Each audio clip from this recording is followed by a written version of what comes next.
Bihar election से पहले महागठबंधन में दरार, सीटों के बंटवारे को लेकर महागठबंधन में हो रही रार।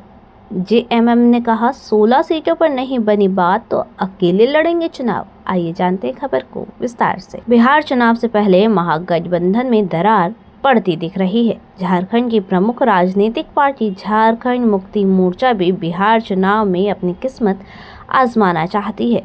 पार्टी ने आगामी बिहार विधानसभा चुनाव में 16 सीटों पर दावा ठोकते हुए साफ कर दिया है कि वो हर हाल में चुनाव लड़ेगी।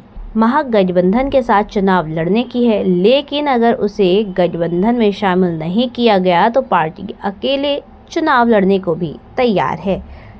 झामुमो के प्रवक्ता मनोज पांडे ने स्पष्ट रूप से कहा कि पार्टी बिहार में चुनाव जरूर लड़ेगी। उन्होंने राजद और कांग्रेस जैसे इंडिया गठबंधन के प्रमुख दलों से आग्रह किया है कि वे जल्द ये तय करें कि झामुमो को गठबंधन में शामिल करना है या नहीं।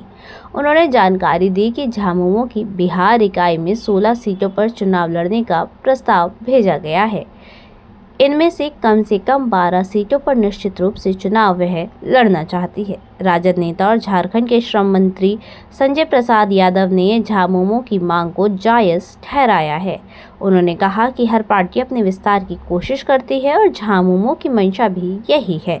उन्होंने ये भी याद दिलाया कि जब झारखंड में चुनाव हुए थे तब राजद ने भी 15 सीटों की मांग की थी। संजय यादव ने कहा, अगर 10 सीट मांगेंगे तभी तो 5 मिलेगी, एक ही मांगेंगे तो कैसे मिलेगा। उन्होंने जोर देकर कहा कि सीटों का फैसला शीर्ष नेतृत्व करेगा और जो निर्णय लिया जाएगा सभी दल उसका सम्मान करेंगे। अब देखना है चुनाव से पहले महागठबंधन में रार पड़ती है या महागठबंधन जीत की ओर अग्रसर होता है। धन्यवाद।